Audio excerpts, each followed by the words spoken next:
Hey guys, this is Bridget again with another word of hope. I actually had some thoughts today and I actually had to write them down because I was really excited, wanted to make sure that I didn't forget something. So if I happen to look down at my notes from time to time, just bear with me. So I want to ask today, are you hearing things repeated today in your spirit, or maybe having the same thought in your mind from time to time over these last few weeks? I know I am. And God has been doing this type of thing for ages. He's been saying the same thing in different ways. He used prophets in the Old Testament, different prophets at different times to bring the same message across to his people. When Jesus was on the earth, he also did the same thing. He would tell parables or stories. He would tell different parables to get the same message across to those that he loved.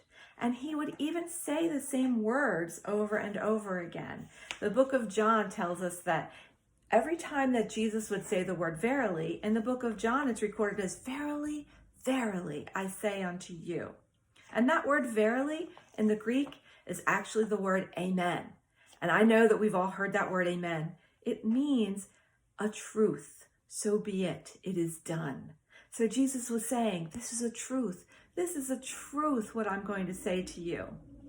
He's trying to use different methods to get the same message across to us. Even in Philippians, it says, rejoice in the Lord always. And again, I say, rejoice. So he used the same words over and over again. So I'm going to ask you again, are you hearing the same things sometimes being repeated in your mind? Or maybe you have a thought that just comes up all of a sudden that you had thought about just a few days before that or a few weeks before that has been happening lately. Maybe you've even had that thought or that word picture or whatever in your mind a couple of times. And then you're watching TV or you're reading something online or you read something that someone has said and it's the same thing. Yep. Me too. I believe that God is trying to get our attention. I believe that he is trying to tell us something that's on his heart when he does those things based on what we see in the Bible.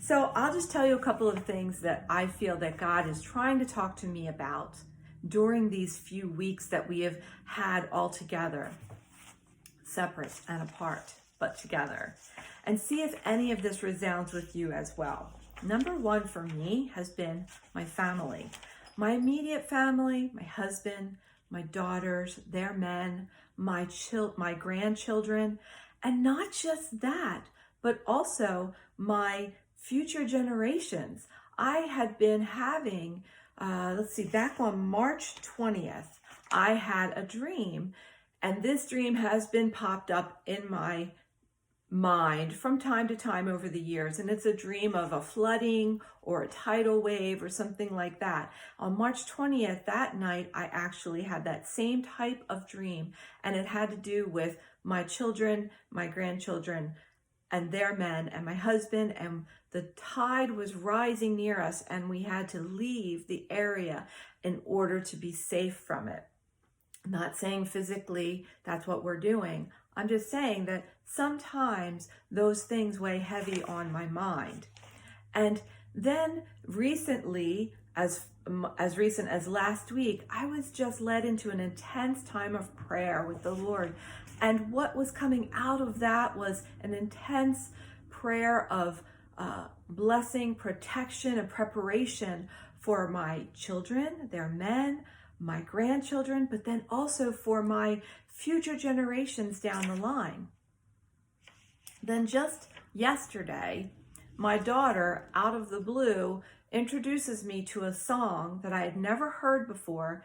She knew nothing about my prayer time last week, but she introduced me to a song called The Blessing by Elevation Worship. And maybe you've heard of it, maybe you haven't. If you haven't heard it, I would encourage you to YouTube it, and particularly YouTube the 12-minute version. It will stop you in your tracks. And this song is amazing because it talks about the blessing that is on your life from God. And it's talking about to the generations ahead of you, to your children and to your children's children for 1,000 generations.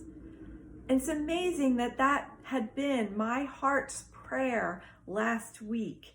So I feel that God is talking to me about preparing, about protection, provision for me and my family. And so is anyone else having those same recurring thoughts? Isn't it exciting to think that God is trying to talk to all of us about something at the same time, using different methods for the same message? Same here.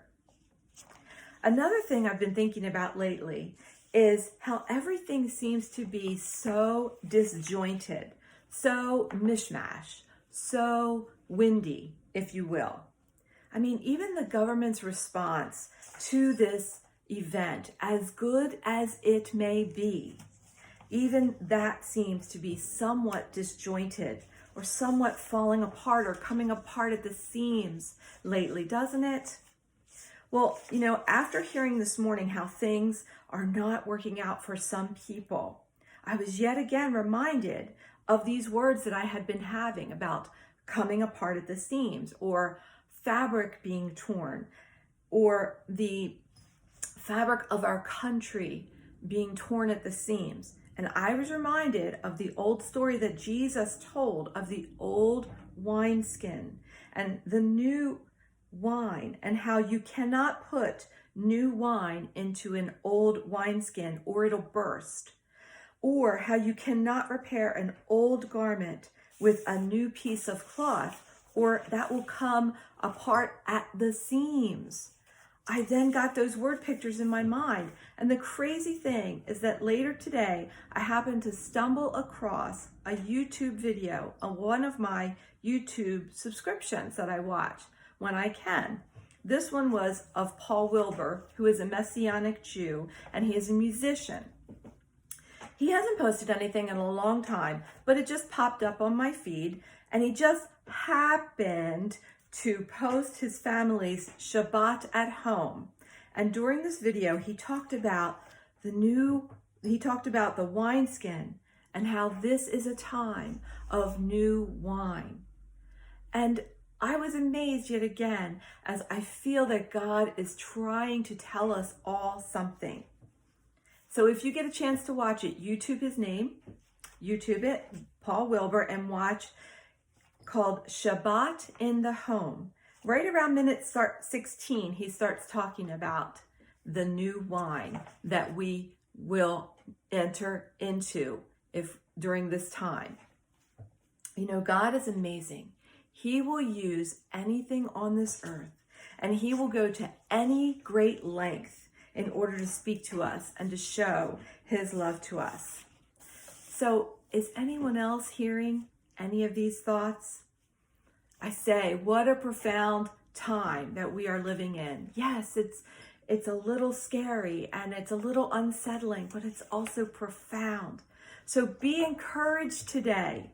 God has not forgotten you. He will never leave you or forsake you. He wants the best for you, and he has a good plan for you. The book of Ecclesiastes says, better is the ending of a thing than the beginning thereof. So get ready for that better ending. God has it for you, and he is coming, and it is coming. So have a good day, be encouraged, and we will see you next time.